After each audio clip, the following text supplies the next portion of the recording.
अस्सलामुअलैकुम, welcome to promote Sindh YouTube channel. मां आहियां दीपक। अॼु जो पंहिंजो टॉपिक आहे टाइप्स ऑफ पर्सनल कंप्यूटर। हाणे इन टॉपिक में छा आहे त इहे जेका पिक्चर्स तव्हांजे साम्हूं आहिनि इहो सभु छा आहे, पर्सनल कंप्यूटर्स। अॼु जो जेका कॉन्टेंट आहे पंहिंजे टॉपिक जो उहो आहे पर्सनल कंप्यूटर। हाणे पर्सनल कंप्यूटर्स कहिड़ा कहिड़ा हूंदा आहिनि उहो मां तव्हांखे ॿुधायां।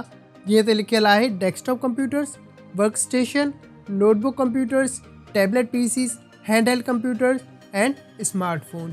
त सभिनीनि खां पहिरीं मां तव्हांखे इहो ॿुधायां पर्सनल कंप्यूटर छा हूंदा आहिनि। पर्सनल कंप्यूटर जी हिते हिकिड़ी डेफिनेशन लिखियलु आहे, इन सां मां तव्हांखे सम्झायां।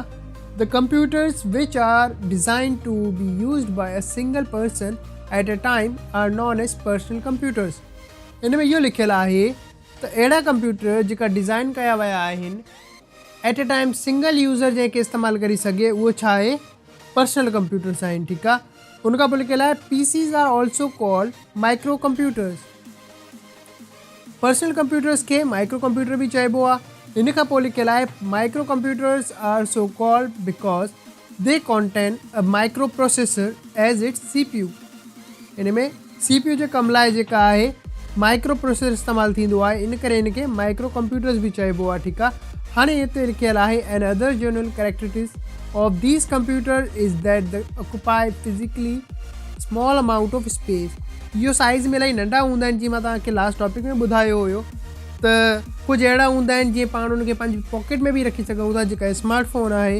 इन सां अलावा जेका डेस्कटॉप कंप्यूटर्स हूंदा आहिनि उनखे पाण टेबल ते रखी सघूं था, इहो साइज़ में स्मॉल हूंदा आहिनि। ठीकु आहे। हिन खां पोइ इहो लिखियलु आहे त बेसिकली पंहिंजे अॼुकल्ह ऑफिसिस में, घर में, कॉलेजिस में, यूनिवर्सिटीज़ में जेका कंप्यूटर इस्तेमालु थींदा आहिनि उहो पर्सनल कंप्यूटर ई इस्तेमालु थींदा आहिनि। ठीकु आहे। हाणे मां तव्हांखे हिन जा जेका टाइप्स आहिनि उहो ॿुधायो, ऑलरेडी मां ॿुधाए चुको आहियां, वरी रिपीट करे छॾां। हिते लिखियलु आहे नंबर 1 डेस्कटॉप, नंबर 2 छा आहे work station, number 3 notebook, number 4 tablet, number 5 hand held, number 6 smartphone. त नंबर 1 छा आहे डेस्कटॉप। सभिनीनि खां पहिरीं मां तव्हांखे डेस्कटॉप कंप्यूटर जे बारे में ॿुधायां। डेस्कटॉप कंप्यूटर जे बारे में जीअं त लिखियलु आहे a desktop computer is a professional computer. A desktop computer is a personal computer that fits on or under a desk. It has a monitor or another display device, keyboard and mouse. The main component of a desktop PC is the system unit.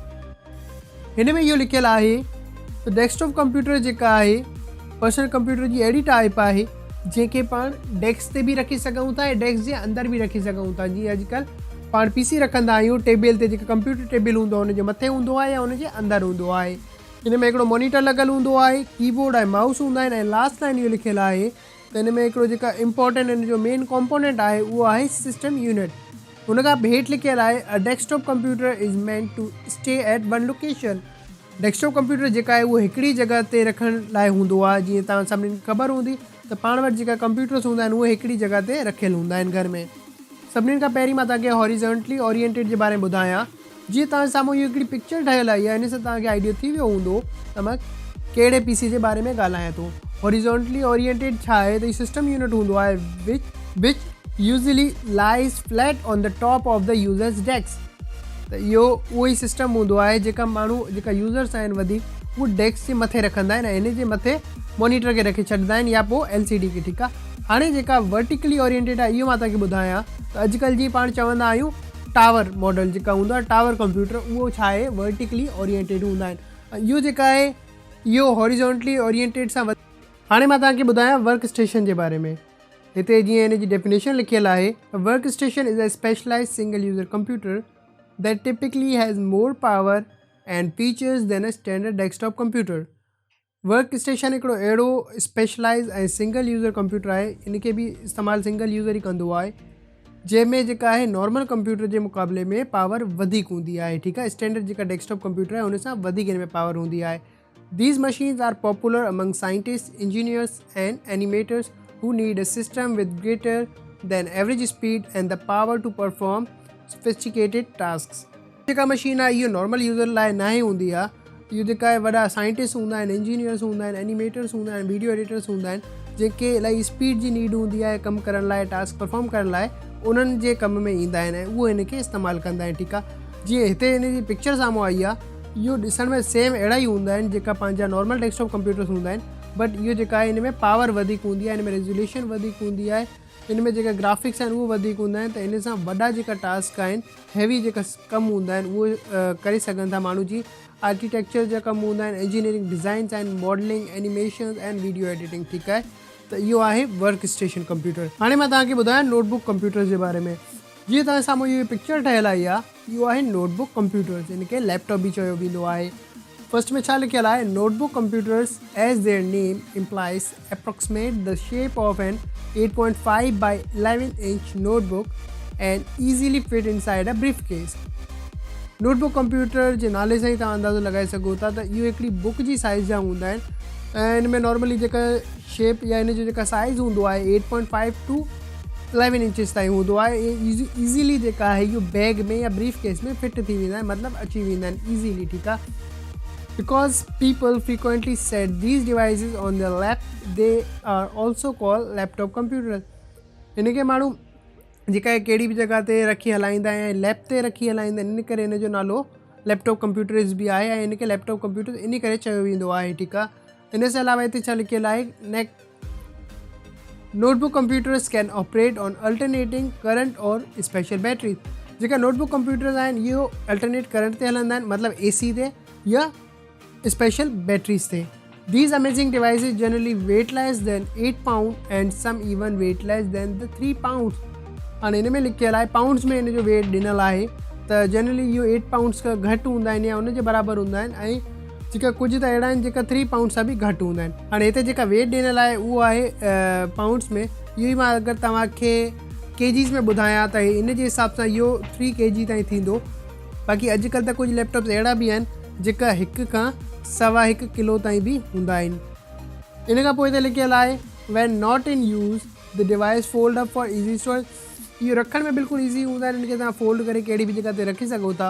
Notebooks are fully functional micro computers. The people who use them need the power of a full size desktop computers wherever they go. Notebooks जेका आहे इहो fully functional micro computers हूंदा आहिनि। हिन में हर उहो feature हूंदो आहे जेका हिकिड़े डेस्कटॉप कंप्यूटर में हूंदो आहे। फुल साइज़ जेका डेस्कटॉप कंप्यूटर हुन में जेका फीचर्स हूंदा आहिनि उहे सभु हिन में फीचर आहिनि, ठीकु आहे। Because of their portability notebook PCs fall into a category of devices called mobile computer system small enough to be carried by the user.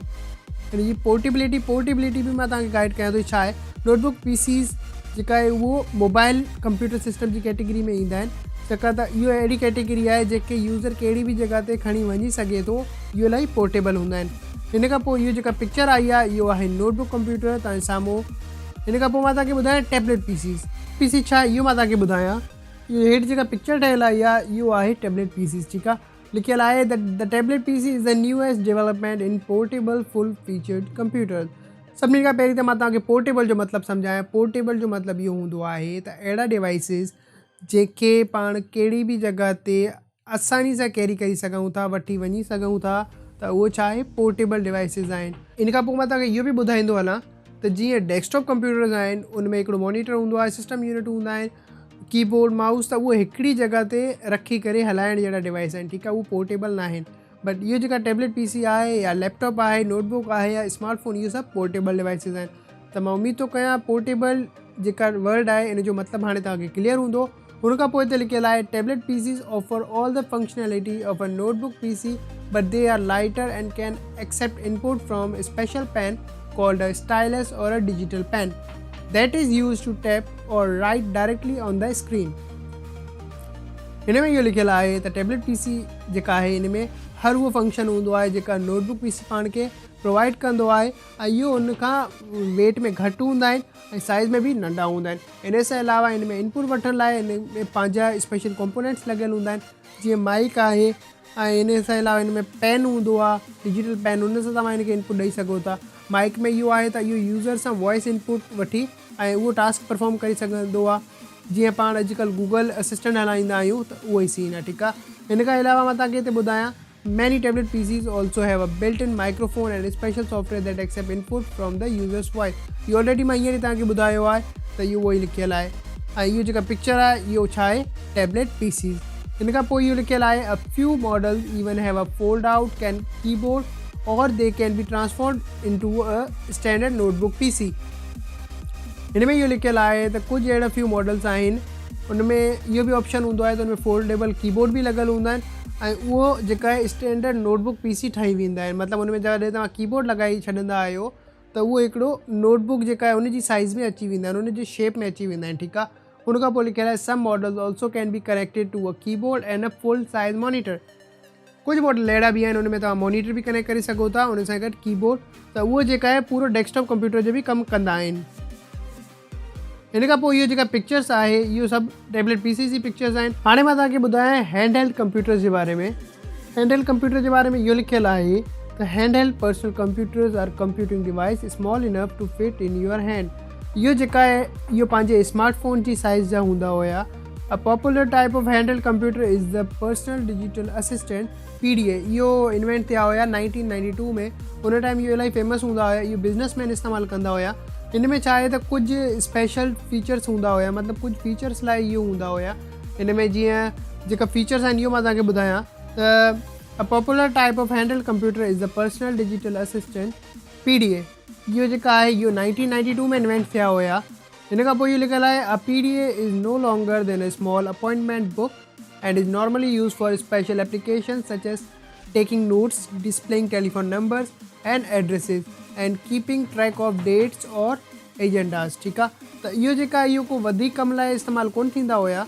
हिन में इहो ऑलरेडी मां तव्हांखे ॿुधाए चुको आहियां त इहो बुक जी साइज़ मतिलबु पंहिंजे ऑलरेडी मां तव्हांखे ॿुधाए चुको आहियां इहो पंहिंजे स्मार्टफोन जी साइज़ जा हूंदा हुया, बिल्कुलु नंढा हूंदा हुया साइज़ में। ऐं हिन जो कमु जेका आहे उहो कुझु स्पेशल कमनि लाइ हूंदो हुयो, मतिलबु हिन जा जेका टास्क आहिनि जीअं को नोट्स लिखण लाइ कमु ईंदा हुया, हिन में सेव करण लाइ, ऐं माण्हुनि जा जेका नंबर हुया टेलीफोन नंबर उहो सेव करण लाइ, एड्रेसिस ऐं अहिड़े कमनि लाइ इहो इस्तेमालु थींदा हुया। Many PDAs can be connected to a large computer to exchange data. इलाही अहिड़ा PDAs हूंदा हुया जंहिंमें जेका आहे उहो लार्ज कंप्यूटर सां कनेक्ट थींदा हुया डेटा एक्सचेंज करण लाइ। हिन खां पोइ इहो लिखियलु आहे many PDAs let the user access the internet through a wireless connection.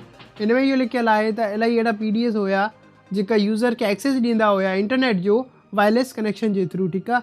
And several models offer features such as जेका बाक़ी मॉडल्स हुया उहो इहो फीचर प्रोवाइड कंदा हुया। Cellular telephones, cameras, music players, global positioning system GPS। ऐं हिन सां अलावा जीअं नोट्स लिखण लाइ जेका नोट्स हूंदा आहिनि, जेके एप्लीकेशन आहिनि, अहिड़ी एप्लीकेशन्स हूंदियूं हिन में, इहो हिन जा फीचर्स हुया। हिन खां पोइ मां तव्हांखे ॿुधायां स्मार्टफोन जेका अॼु जो पंहिंजो लास्ट टॉपिक हूंदो। स्मार्टफोन त तव्हां सभिनीनि खे ख़बर आहे अॼुकल्ह जेका पाण फ़ोन हलाईंदा आहियूं उहे स्मार्टफोन आहिनि। Smartphone can be considered as a computer. इहो कंप्यूटर्स आहिनि, जेका आहे इहो कंप्यूटर जी हिकिड़ी टाइप आहे। There are different than mobile phones, ठीकु आहे। इहो जेका आहे इहो मोबाइल फ़ोन्स खां डिफरेंट आहिनि totally, because these phone offer advance features not typically found in cellular phones. They are sometimes called as smartphone. हिन में अहिड़ा इलाही फीचर्स आहिनि जेका हिकिड़ो जेका mobile phone normal mobile phone आहे हुन में उहे सभु फीचर्स न आहिनि, ठीकु आहे। हिन खां पोइ इहो लिखियलु आहे these features can include web and email access, special software such as personal organizer or special hardware such as digital camera or music player. त हिन में अहिड़ा इलाही फीचर्स आहिनि जीअं पाण हिन में इंटरनेट हलाईंदा आहियूं, ईमेल एक्सेस हूंदी आहे, हिन में स्पेशल सॉफ्टवेयर हलंदा आहिनि, गेम्स हलंदियूं आहिनि, पर्सनल अहिड़ा सॉफ्टवेयर हूंदा आहिनि जीअं हुन में नोट पाण सेव कंदा आहियूं, रिकॉर्डिंग कंदा आहियूं, वीडियो रिकॉर्डर्स हूंदा आहिनि, कैमरा हूंदियूं आहिनि, डिजिटल कैमराज़ आहिनि, म्यूज़िक प्लेयर्स आहिनि। त इहे सभु फीचर्स इहे स्मार्टफोन में हूंदा आहिनि। ऐं इहो हेठि जेका पिक्चर तव्हांखे नज़र अचे पई इहो छा आहे स्मार्टफोन। आई होप तव्हांखे अॼु जो इहो टॉपिक सम्झ आयो हूंदो, कुझु न कुझु सिखण लाइ हिन में तव्हांखे ज़रूरु मिलियो हूंदो। पोइ अॼु जो टॉपिक ख़तमु थिए पियो हिते ई। मिलूं था नेक्स्ट वीडियो में नेक्स्ट टॉपिक सां गॾु। अल्लाह हाफ़िज़।